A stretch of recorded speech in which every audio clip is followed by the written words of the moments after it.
And as Rodriguez immediately full of invention here. Puerta! Saved away. For 120 minutes, not one goal. And then, in a few terrifying minutes from the penalty spot, 72 years of Swiss frustration exploded into pure celebration. Switzerland 0, Colombia 0. Switzerland win the shootout 4-3. That scoreline looks quiet. This match was anything but quiet. Because Colombia had the crowd. Colombia had more attempts, Colombia had the crossbar, Colombia had the huge late chance, Colombia even had the moment when Switzerland missed a penalty and appeared to hand them a way back into the shootout. And still, Colombia are going home. Switzerland are going to the World Cup quarterfinals for the first time since 1954. That is the brutal difference between controlling a match and surviving a match, and Switzerland survived everything. BC Place in Vancouver looked and sounded almost like a Colombian home stadium. Yellow shirts everywhere, Colombian supporters vastly outnumbering the Swiss fans. Every Colombian attack brought noise. Every Swiss possession brought pressure. But Switzerland came into this game with a major problem. Johan Manzambi, their 20-year-old breakout star with 3 goals and 2 assists at this World Cup, was ruled out after suffering a knee injury in training. Rubén Vargas was not fit enough to start either, so Swiss coach Murat Yakin had to throw away his original plan. And that changed the entire match. Switzerland did not try to win a beautiful game. They tried to make Colombia uncomfortable. They sat deeper, they slowed the tempo, they protected the center, they refused to send too many players forward at once. Breel Embolo was often isolated up front, fighting almost alone against the Colombian defense, and the message was clear. Colombia wanted an emotional game. Switzerland wanted a controlled game. Colombia wanted space. Switzerland wanted patience. And from the opening minutes, this became a battle of frustration. The first major warning came in the 21st minute. Gustavo Puerta received the ball near the edge of the box and curled a dangerous shot toward the far corner. This looked like the moment. But Gregor Kobel flew to his left and pushed it away. Remember that save. Because long before the penalty shootout, Kobel had already started becoming the most important man in this match. Switzerland responded to Fabian Rieder and Dan Ndoye, forcing Camilo Vargas into saves of his own.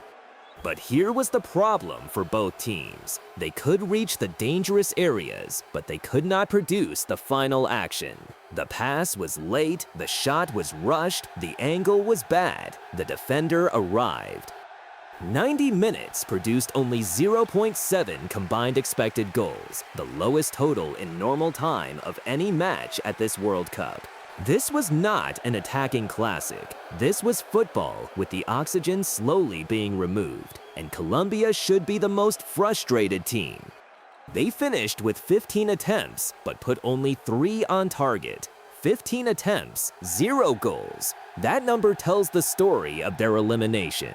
In the second half, the match became more physical and more nervous. Granit Xhaka was booked, Denis Zakaria was booked, Luis Suarez was booked. Every challenge felt more dangerous because one mistake could end an entire World Cup campaign. Then Colombia made a major tactical change. James Rodriguez came off in the 66th minute and Juan Fernando Quintero entered. Now Colombia had a fresh left foot, a different passing rhythm, and a player who could attack Switzerland from set pieces. But the Swiss defensive shape kept holding. Luis Diaz tried to create openings. Colombia pushed. Switzerland absorbed the pressure. And then, right at the end of normal time, Switzerland nearly stole everything. Dan Ndoye made the run. The shot traveled across goal. For 1 second, the entire Colombian defense could only watch, but the ball went just wide. That was the warning. This game was now one mistake away from disaster. Extra time began, and this is where the match completely changed. Colombia took control.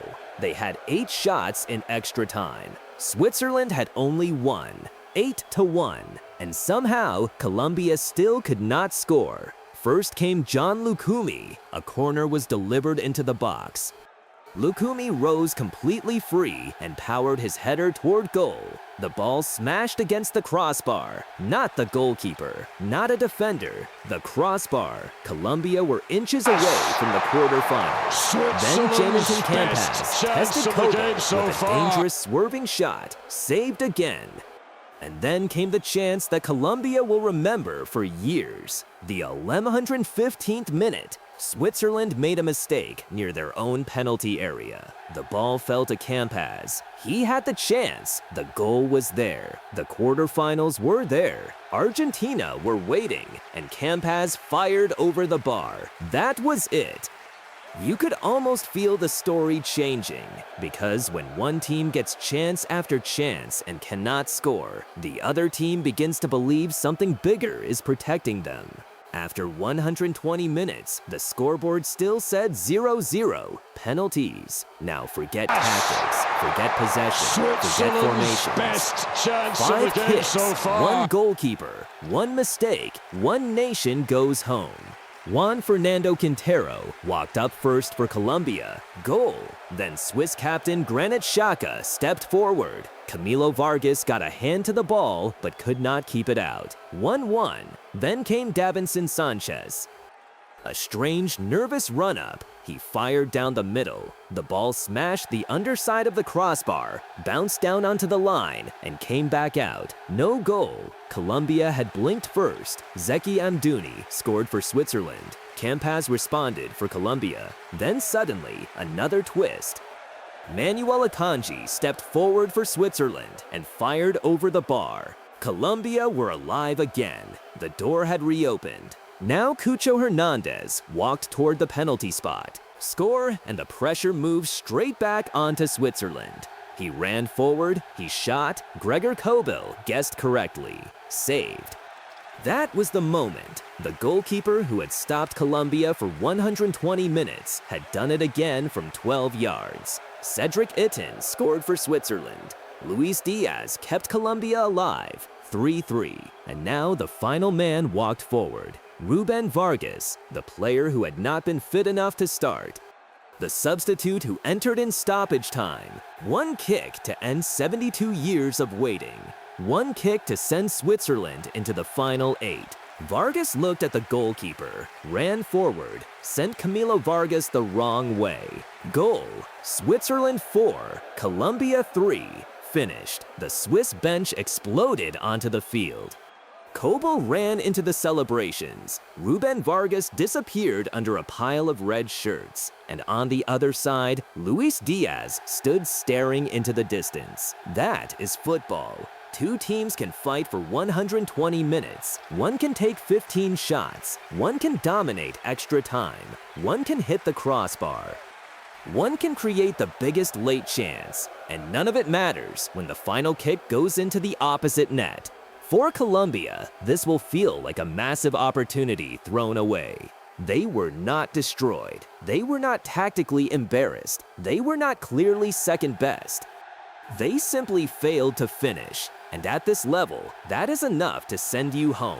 Colombia have now been eliminated in all 3 of their World Cup knockout matches that went to extra time. Switzerland, meanwhile, have finally broken through the wall that stopped them again and again. They had fallen in the round of 16 in 2006, again in 2014, again in 2018, again in 2022. Not this time. This time, they suffered. This time, they waited. This time, their goalkeeper became a hero. And this time, Switzerland survived. Now comes the reward. Defending champions Argentina, Lionel Messi. A World Cup quarterfinal in Kansas City. On paper, Argentina will be the bigger team. But after watching Switzerland survive this night, can anyone believe they will be easy to eliminate? Colombia had the noise. Colombia had the pressure. Colombia had the chances. Switzerland had Gregor Kobel. Switzerland had patience. And when the entire World Cup came down to one final kick, Switzerland had the nerve. 72 years of waiting are over. Colombia are out, Switzerland are still alive, and Argentina are next.